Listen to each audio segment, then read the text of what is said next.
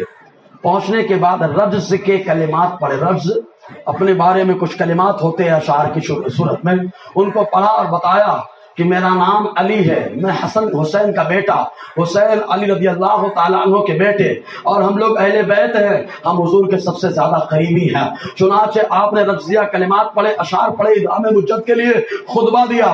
خطبہ دینے کے بعد خود ہی سے للکارا, کہا آؤ مقابلہ کرنے کے لیے. لیکن کسی میں ہمت نہیں ہو رہی کہ کوئی مقابلہ کرے. کیوں؟ اس لیے کہ یہ وہی نوجوان ہے جو وہ نوجوان اس کا پوتا ہے جو تلوار چلاتا ہے تو نعرہ فرشتہ لگاتا ہے. اس کی تلوار کے فرشتہ نعرہ لگاتا ہے. جب اس کی تلوار میں یہ تیور ہو سکتا ہے تو یہ اسی کا پوتا ہے. جب تلوار چلائے گا تو معاملہ کیا سے کیا ہو جائے گا. اس لیے کوئی جانے کے لیے تیار نہیں ہے. چنانچہ آپ نے از خود کبھی میمنہ جو دائیں طرف لشکر کا حصہ ہوتا ہے اس پر حملہ کیا تو اس کو تہو بالا کر دیا, تتر بتر کر دیا. کبھی میمنہ سے ہٹ کر کے میسرہ پہ آئے جو بائیں طرف ہوتا ہے اس کو تتر بتر کر دیا. مقدمے کو ہلا کر کے رکھ دیا, بیچ میں پہنچے اس کو ہلا کر کے رکھ دیا. جب چاروں طرف سے لوگوں کو ہلا کر کے رکھ دیا, یزیدی پیچھے ہٹنے لگے. آپ کو دھوپ کی شدت کی وجہ سے پیاس کا احساس ہوا. جب احساس ہوا آپ نے گھوڑا موڑ لیا. موڑ کر کے امام حسین رضی اللہ تعالیٰ عنہ کے پاس پہنچے, اور پہنچنے کے بعد کہا بابا حضور اگر پانی کا کچھ قطرہ مل جائے تو میری حلق جو سوکھ رہی ہے اس کو سکون ملے گا, اور میں ان کو تہو بالا کر دوں گا, میں ان کے لیے اکیلا کافی ہوں. چنانچہ حضرت امام حسین رضی اللہ تعالیٰ نے جیسے ہی سنا اپنے بیٹے کو کلیجے سے لگا لیا.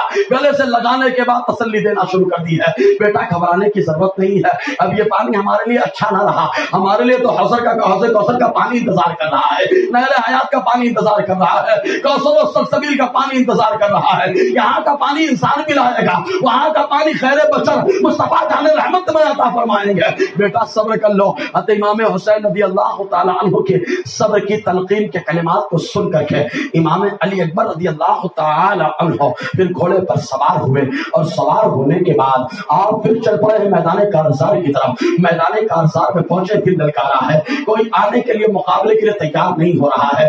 چنانچہ وہیں پر جو ہے عمرو بن سعد نے کہا, اے شام کے نامی گرامی پہلوانوں, افسوس ہے تمہاری پہلوانی پر. اے عراق کے پہلوانوں, کیا ہے تمہارے اندر؟ اے روم اور مصر کے پہلوانوں, تمہارے اندر کوئی بات نہیں ہے, اگر کچھ بات ہے تو جاؤ مقابلہ کرو. تو ایک شخص جس کا نام طارق تھا, اس کے باپ کا نام عمر تھا. چنانچہ عمر نے اپنے بیٹے طارق سے کہا, بیٹا طارق جاؤ مقابلہ کر لو. تو طارق نے کہا, ایک پھٹکے میں آتا ہوں, ابھی ان کو شہید کر کے. مقابلے میں گیا, پھٹکے میں یہ بول کے گیا, پھٹکا کھا کے جہنم پہنچ گیا.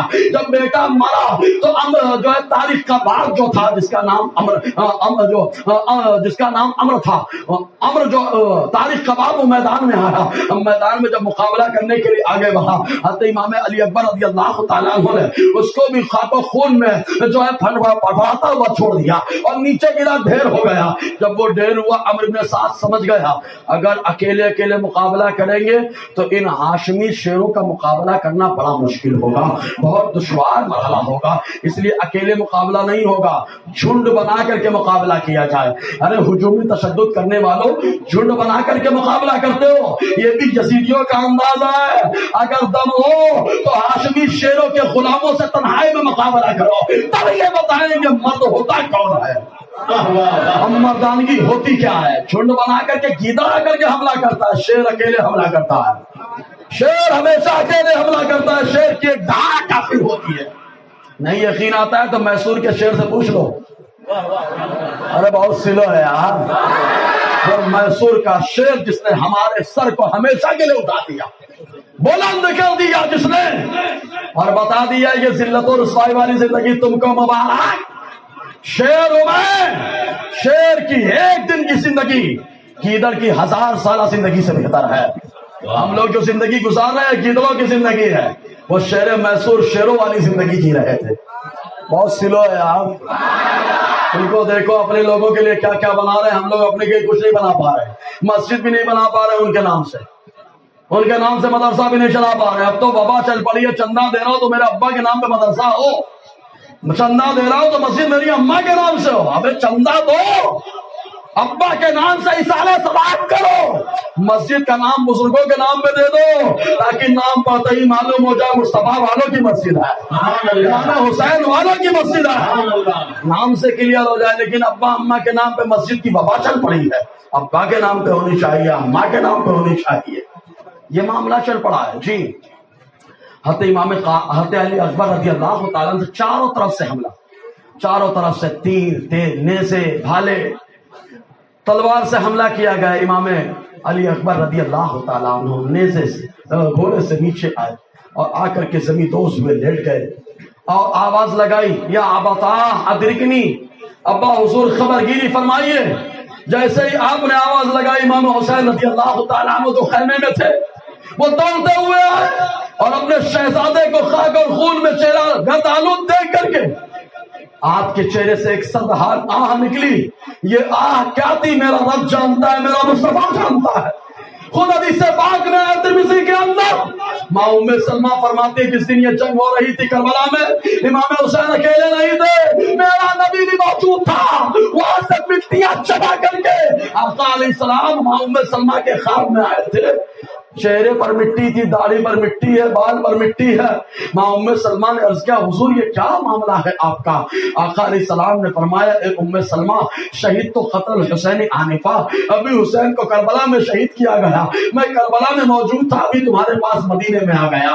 تو حسین اکیلے نہ تھے, ان کے سپورٹ کے لیے مصطفیٰ بھی تھے. مصطفیٰ دیکھ رہے تھے میری تربیت جو صبر کی ہے, میرا بیٹا کیسے دھیان دے رہا ہے, کیسے کامیابی حاصل کر رہا ہے, اس لیے آقا بھی موجود تھے. حضرت علی اکبر رضی اللہ تعالیٰ شہید ہوئے. ان کی شہادت کے بعد ان کے جسم اطہر کو لے کر کے امام حسین رضی اللہ تعالیٰ عنہ خیمہ میں پہنچے, اور خیمے میں رکھا آپ کے لاش مبارک کو. جیسے خیمے میں رکھا, آپ کی اہلیہ محترمہ کی آواز آئی. آپ اپنی اہلیہ کی آواز میں اندر گئے تو آپ کی بہن نے آپ کے چھوٹے شہزادے شہزادہ علی اصغر رضی اللہ تعالی عنہ کو گود میں لے رکھا تھا. کہا کہ بھائی یہ بہت اس کا حلق سوکھا ہوا ہے. یہاں پہ بڑا لطیف نکتہ بھی بیان کیا جاتا ہے کہ بچہ ہر کوئی اپنے انداز میں اپنی بات منواتا ہے، تو بچہ بھی رو کر کے اپنی بات منواتا ہے. امام علی اصغر رضی اللہ تعالیٰ نے بھی ضد کی تھی، لیکن پانی کی ضد نہیں ہے، والدہ کے دودھ کی ضد نہیں ہے. اگر والدہ کے دودھ کی ضد ہوتی تو آپ پستان میں ہونٹ لگاتے، اللہ دودھ پیدا فرما دیتا. آپ انگوٹھا اگر منہ میں لگاتے، اللہ پانی کا جذبہ پیدا فرما دیتا. جب گستاخ مصطفیٰ ابو لہب کے لیے جہنم میں جو پانی کا انتظام ہو سکتا ہے، تو نواسۂ رسول کی انگلیوں سے پانی کا انتظام نہیں ہو سکتا ہے. بلا شبہ ہو سکتا ہے، پانی کا بھی انتظام ہو جاتا، دودھ کا بھی انتظام ہو جاتا. لیکن یہاں تو بچہ ضد کسی اور بھی کر رہا ہے. اب میرا حسین بچے کی آواز کو بھی جانتا ہے، اس لیے امام حسین نے گود میں لیا، جا کر کے یزیدی لشکر کے سامنے جو ہے کہا تمہارا جھگڑا مجھ سے ہے، تم لوگ جو ہے میرے خون کے پیاسے ہو، لہٰذا اس بچے نے تمہارا کیا بگاڑا ہے. چنانچہ آپ نے پانی کا مطالبہ کیا اور عظمت بیان فرمائی اہل بیت کی. تو ان لوگوں نے عظمت نہ سنتے ہوئے بلکہ آپ کے سامنے شقاوت کا اظہار کیا. ایک شخص جو باسرا کے وزن پہ نام رکھتا ہے، جس کا نام حرملہ ہے، حرملہ نہیں حرملہ ہے، باسرا کے وزن پر، اس شخص نے تیر کو کھینچا تھا اور کھینچ کے حلقوم پہ مارا ہے، جس کی وجہ سے امام علی اصغر رضی اللہ تعالیٰ عنہ کی شہادت بھی واقع ہو گئی. وہ تیر آپ کے گردن کو پھاڑتے ہوئے امام کے بازو میں بھی جا کر کے لگ گیا ہے. سوچو کیا منظر ہوگا. یہاں ہمارا بچہ خالی گر جائے تو قیامت ہمارے لیے ہو جاتی ہے، ہمارا بچہ اگر بھوکا ہو جائے تو ٹینشن ہو جاتا ہے. واہ امام حسین، تم نے صبر کا امتحان دیا، تمہاری عصمت کو سلام، تمہاری رفاقت کو سلام. ہم غلاموں کی طرف سے قیامت تک آپ کی عصمتوں کو سلام پیش کیا جائے. حسین نے جو قربانی پیش کی وہ بے مثال ہے. اسی لیے اعتراض غیر مخالف بھی کرتا ہے. کہا شہید تو حضرت امیر حمزہ بھی ہے نا، حضور نے ان کو سید الشہداء بھی کہا ہے. سید الشہداء حضور نے کہا، تو امام حسین جیسا شہید اعظم جہاں میں کوئی ہوا نہیں ہے. کہا بہت سارے شہید ہیں، انہی کو اعظم کیوں کہہ رہے ہو؟ میں کہتا ہوں جو انداز امام حسین کا ہے وہ انداز نہ ماضی میں کہیں نظر آتا ہے نہ مستقبل میں کہیں نظر آتا ہے. اس لیے امام حسین جیسا شہید اعظم جہاں میں کوئی ہوا نہیں.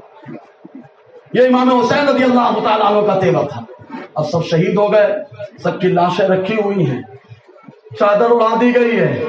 چادر اڑانے کے بعد اب وہی نوجوان ہیں. ایک جنتی نوجوانوں کا سردار ہے، ایک ان کا بیٹا ہے. امام حسین رضی اللہ تعالیٰ عنہ نے تیاری کرنی شروع کر دی. اپنے سر پر آقا علیہ السلام کا امامہ باندھ لیا. ہاتھ میں مصطفیٰ جان رحمت نے جو تلوار حضرت علی کو دی تھی وہ ذوالفقار حیدری، اس تلوار کو جو نیام میں لگا کر کے کمر میں لٹکا لیا. نیزے کو لے لیا اور لینے کے بعد مٹکا پٹکا باندھ لیا. باندھنے کے بعد تیاری ہو گئی ہے. تمام تبرکات سے اپنے آپ کو مزین اور آراستہ کر کے میرا حسین میدان کارزار کے لیے تیار ہوا. جب حسین رضی اللہ تعالیٰ عنہ تیار ہوئے، آپ کے شہزادے امام زین العابدین وہ آگے اور آنے کے بعد کہا ابا حضور میرے ہوتے ہوئے آپ جائیں تو مجھے افسوس ہوگا، لہٰذا میں پہلے جاؤں گا، آپ بعد میں جائیں گے. سب کو اجازت دی جا رہی تھی، ان کو روک دیا گیا. بیٹا تم کو جانے کی اجازت نہیں ہے، تم سے حسینی خاندان کا سلسلہ چلے گا.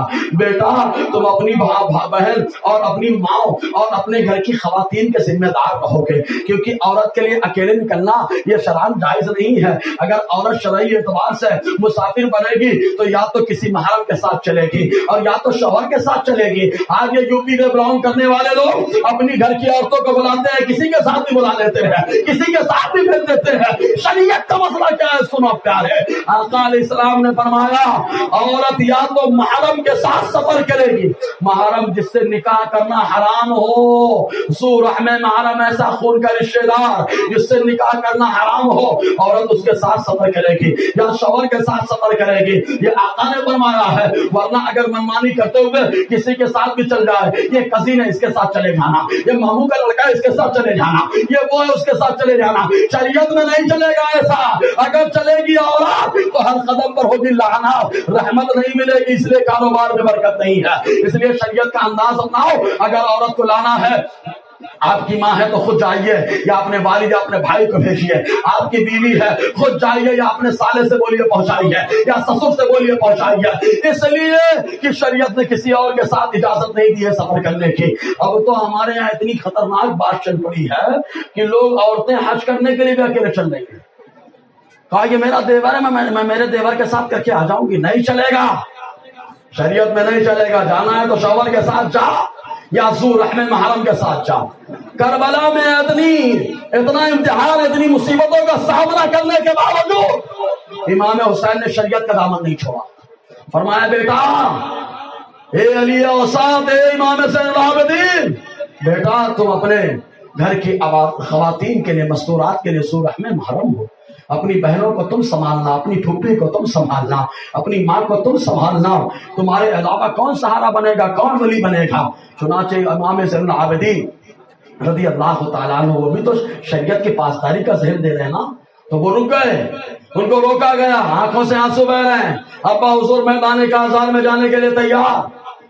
امام حسین رضی اللہ تعالیٰ عنہ نے پہلے اپنی زوجہ محترمہ سے ملاقات کی.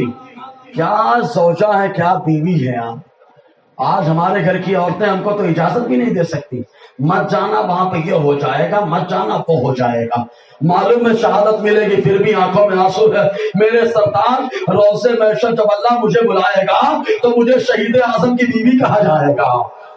میرے سرطان شہید اعظم کی بیوی کہا جائے گا. نم آنکھوں سے آپ کو روانہ کر دیا. بہن زینب پہنچی ہیں، ان سے اجازت لے رہے ہیں. بہن بھی منع نہیں کر رہے ہیں، آنکھوں میں آنسو ہیں. انہوں نے بھی کہا روزے محشر جب مجھے پکارا جائے گا تو یہ کہا جائے گا شہید باپ کی بیٹی ہے، دو شہید بھائیوں کی بہن ہے، لہذا میرے بھائی آپ رن میں جائیں. حضرت سکینہ رضی اللہ تعالی عنہا نے بھی اجازت دی. سب سے امام حسین نے اجازت لی، میدان کارزار میں پہنچے. پہنچنے کے بعد پھر امام حسین رضی اللہ تعالیٰ نے آخری خطبہ دیا، اور یہ آخری خطبہ اتنا زبردست تھا، جس خطبے کے اثرات غیروں پہ ایسے طاری ہوئے کہ سب کے بدن پہ کپ کپی طاری، آنکھوں سے آنسو بہنے لگے، سب رونے لگے. جب سب کے اوپر جو ہے امام حسین رضی اللہ تعالیٰ عنہ کے خطبہ اور آپ کی تقریر کا اثر ہو گیا تو عمرو بن سعد اور اس کے ماننے والے شمر وغیرہ ان لوگوں نے چلانا شروع کر دیا، حسین کتنی تقریر کرو گے، کتنا خطبہ دو گے، اپنے خطبے کو بند کریے، یا تو یزید کی بیعت کرنے کے لیے تیار ہو جاؤ یا تو جنگ کرنے کے لیے تیار ہو جاؤ. امام حسین نے کہا یہ اتمام حجت کے لیے آخری دلیل پیش کرنے کے طور پر ہے، بعد میں یہ مت کہنا کہ حسین نے سمجھایا نہیں، روزے محشر کے عذر نہیں پیش کر سکتے ہو تم لوگ. امام حسین نے اپنی بات پوری کی اور اس کے بعد مقابلے کے لیے للکارا. کس میں دم تھا جو امام حسین کے سامنے آتا؟ کس میں مجال تھی جو امام حسین کے سامنے آتا؟ ارے یہ حسین ہے جو صحابی بھی ہے، اہل رسول بھی ہے. یہ حسین ہے جو آقا کے دوش پہ چڑھے بھی ہیں.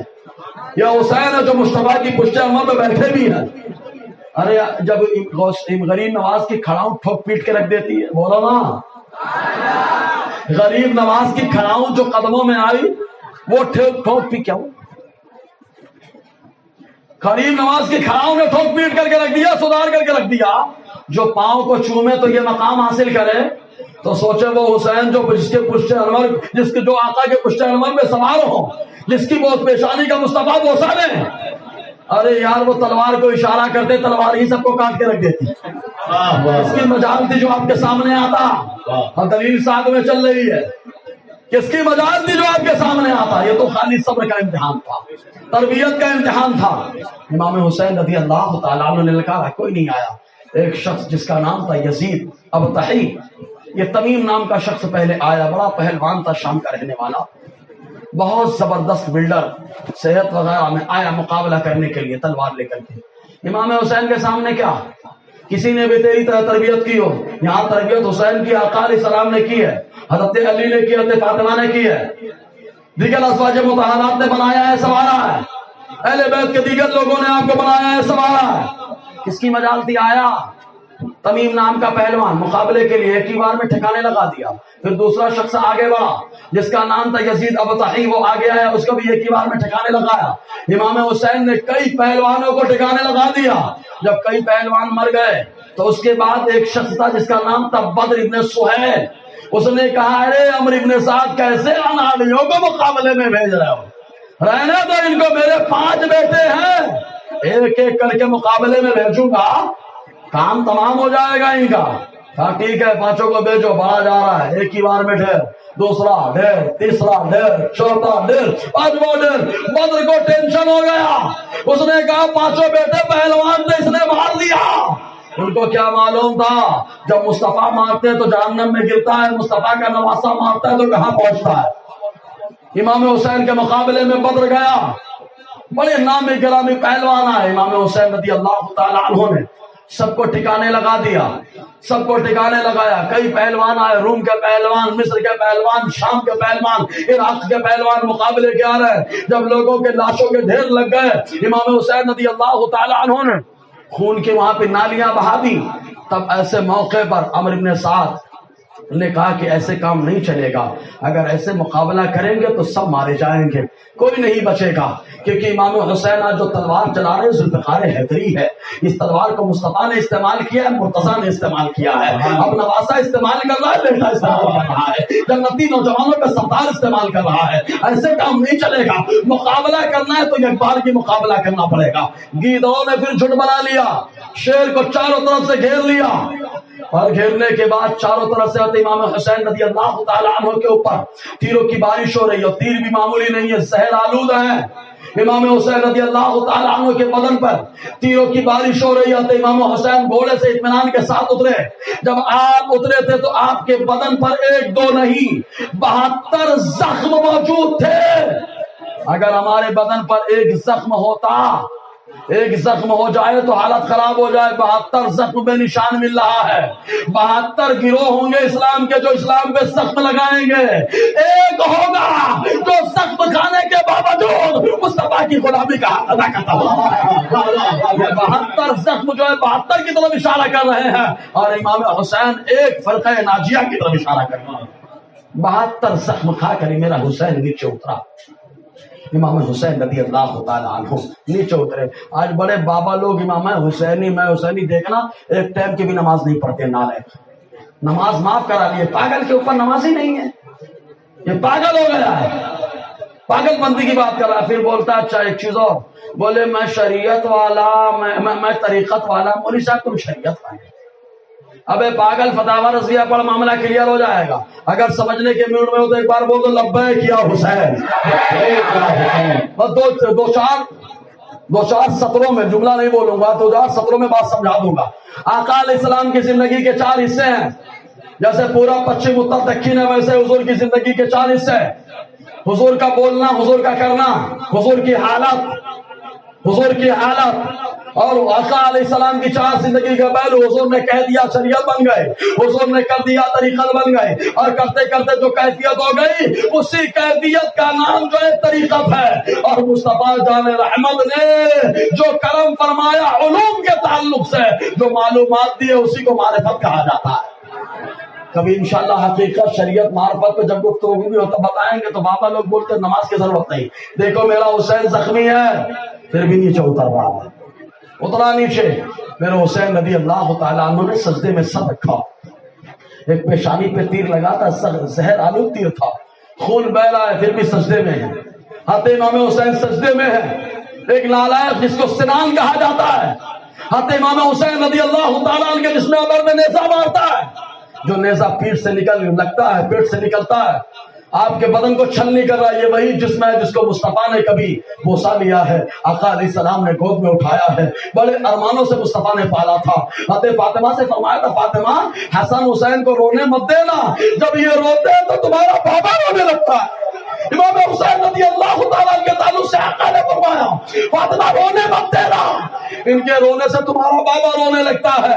یہ آقا علیہ السلام نے حسن و حسین کو مقام عطا فرمایا، وہی جسم آج جو ہے زخموں سے چور چور ہے، پھر بھی سجدے میں میرا امام رکھا ہے اپنا سر، سجدے میں سر ہے امام حسین رضی اللہ تعالیٰ عنہ کا۔ ایک خبیث آگے بڑھتا ہے آپ کے سر مبارک کو کاٹنے کے لیے، لیکن روب طاری ہوا پیچھے ہٹ گیا، روب طاری ہوا پیچھے اٹھ گیا۔ حضرت امام حسین رضی اللہ تعالیٰ عنہ کے سر کو کاٹنے کے لیے شبہ نالائق جیسا آدمی آگے بڑھتا ہے، جو آپ کے سر کو جو ہے بدن سے الگ کرتا ہے۔ وہ سمجھ رہا ہے کہ امام حسین کو ہم نے ختم کر دیا ہے، لیکن کربلا کا سرہ سرہ پکارتا ہے تو زندہ ہے بلّہ، تو زندہ ہے بلّہ۔ میری چشم عالم سے چھپ جانے والے دوران گفتگو غیر شرعی کلمات نکلے ہوں تو استغفر اللہ ربی بکر سے بات ملے، اشہد ان لا الہ الا اللہ واشہد ان محمد عبدہ ورسولہ۔ السلام علیکم ورحمۃ اللہ وبرکاتہ۔